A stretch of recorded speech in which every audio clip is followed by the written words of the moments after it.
I thought it was funny when Voss was on here. Right. I don't know if you remember when Voss was on here and he said something to the effect of like slavery was for white people too. What? Actually, yeah. I clipped it up. It was crazy when it was Voss. It was the Voss versus Charlie Kirk. Was he debate. talking about indentured servitude? No, he was talking about reparations. Oh, wait, he was talking about reparations. He said reparations would also apply to white people.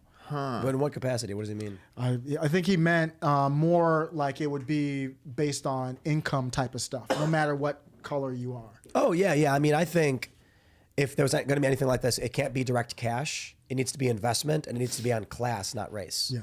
So, like, you know, if you go to the south side of Chicago and you're like, we're going to give this whole neighborhood, because it's mostly black, reparations, well, there's like 10 white people there, so just you're not getting anything. Like, you can't do that. That makes no sense. Yeah. You know? I think the reparations argument also is almost like we don't know the list of who went to Jeffrey Epstein's island. We have all the issues in the Congo you're talking about. That's not the U.S., but we've got all this corruption in front of us right now in the U.S. We're talking about Hunter Biden, Joe Biden, and all this stuff. To me, it's almost like reparation is the argument. We'll ignore all that as long as we get a check. Like, you don't see like the people who are making the argument for reparations. You don't see them. They're pretty much Democrats. They're pretty much okay with all the corruption. They just want a check broken off. You know what I think this would do? If they gave out $5 million to every longtime black resident, I think it would actually destroy their lives. It wouldn't destroy their lives in the sense where it's like they're starving and homeless. That's already, you know, if that's the case, it's bad. But it destroys it in other ways. I've known people who come into heavy money. This is why they have the stories about lottery winners going crazy. And they get destroyed. Their families come after them. Because people who just all of a sudden one day have money don't know what to do with it. Yeah. When you slowly build up amount of money, you will learn along the way how to properly manage, and it keeps you like tempered, so you're not buying golden statues of yourself. Yeah, I dated a girl that won the lottery, and she detailed all of that, plus a lot more drama and bullshit in her life. And she came to the conclusion, like, I wish I would have never won that fucking money because of the bullshit that was associated with it. But I think Dave Chappelle kind of forecasted this with his skit on what happens when people get reparations. Yep. Can we pull up a clip of that? I mean, we're here at that. I'm pretty sure. I think we should be able to get away with it. But Dave Chappelle's reparation skit is absolutely genius and probably going to happen. Yeah. It's one of my favorite ones. It's so... All right, man, what's going on? I know they're giving reparations in California. Wait, what? Yeah, I don't know what that's about. Is it this one? Yeah, that looks right. Yep, that's it, I think. Yep.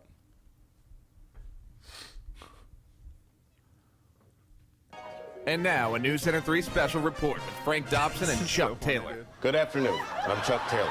Frank Dobson died last night in his sleep. Our top story? As we all know, Congress recently approved paying over $1 trillion to African Americans as reparations for slavery. Well, today, the first checks were sent out. Wendy Mullen is standing by live in Queens with more. Wendy? Thanks, Chuck. We're standing here in front of the Olympic Liquor Store in Queens where scores of African Americans have been lined up for hours. We spoke to a few of them earlier. Ladies, may we get a word? Hide the money, y'all. There's poor people around. With your broke ass. Cool cigarettes. Sir, now that you've got your check, do you plan on quitting your job driving this truck? Truck driver. I ain't no truck driver. I'm a janitor.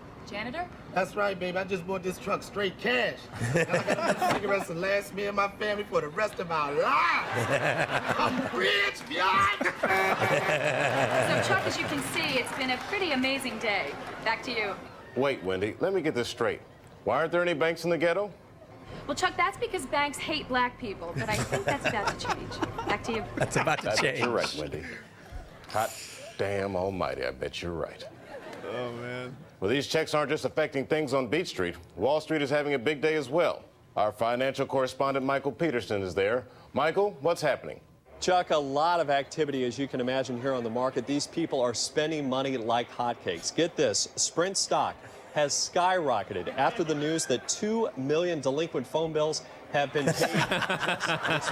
Incredible. Gold is way up. Diamonds are at their most expensive level ever. Catchphrase around here is certainly bling bling. Oil has dropped to $1.50 a barrel, while chicken shot to $600 a bucket. Amazing news there. Just about everything on the market is up. However, watermelon is surprisingly flat to find many analysts out there. Chuck, get this. 8 100,000 record labels have been started in the last hour. Incredible. Cadillac announced that they sold 3 million Escalade trucks this afternoon alone. It's incredible, Chuck. These people just seem to be breaking their necks to give this money right back to us. The recession is now officially over, and we have nobody to thank but all these black people with their taste for expensive clothes, fancy cars, and, of course, gaudy jewelry. Chuck, I can't believe my ears. The news just keeps rolling in here. I've just been told that Fubu is now the world's largest corporation after merging with Kentucky Fried Chicken. Just another amazing crazy day. Flabbergasted. A truly wild day that none of us will ever forget, no matter how hard we try. We're going to take a short break, but when we come back, the crime rate has fallen to 0%. How could that be? Did the Mexicans get money today, too?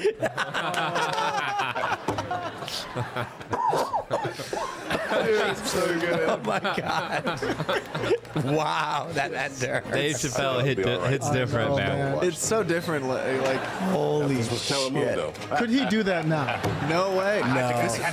This was coming out How is when I that was in high school. possible? Yeah. Did In the high school, like Mexicans get 10 money years, what, too? 2006-ish? Yeah. 2006 when this was coming out. I was I just got in high 2003. school. 2003, That's yeah. what it said. That's what it said in the Okay. beginning. Look, Anyways, yeah, when I was What in does high it school, say? this was Yeah, what was on Reparations TV. 2003. And now if I think about that and like the comparison to what's on TV, or what even if TV doesn't even really exist anymore, but like the stuff that was popular in high school compared to now, this would just never happen. It could never fly. It wouldn't make a Man. Telemundo joke like that. Like, Man. how is it that you can understand that Dave Chappelle, as a black man, is making jokes? Yeah. Like, it's not to be taken literally or seriously. It's just joke. it's jokes. It's meant to like mock stereotypes, and like the thing is and with the Mexican, that was so wow, Yeah. dropping hammers. There's a famous personality in these circles, African American, Dr. Umar Johnson. You may have heard of him. Yeah. He said the same. He basically said the same thing. He said, "Black Americans are not ready for reparations." So he's still for reparations, but he's basically, in a more serious manner, saying the same thing. They separate us from our neighbors and they call it social distancing. It's actually a bigger plan. It's called social conditioning. They took away our privacy. There's always someone listening. The elections planning riots for the citizens. The government has always lied, it's history repeating. But the problem is the schools dumb you down so you believe them. If you try to speak the truth inside a tweet, then they delete it. Whole administration Satanists who claim they praise in Jesus. Every year there's a new name for enemies that we're facing. It's Al-Qaeda, then ISIS, and now American patriots.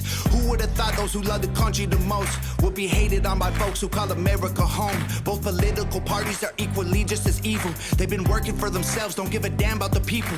Black, white, yellow, brown, humanity needs you. Cause united we stand, divided they will defeat you. The man on the news says the problem is me.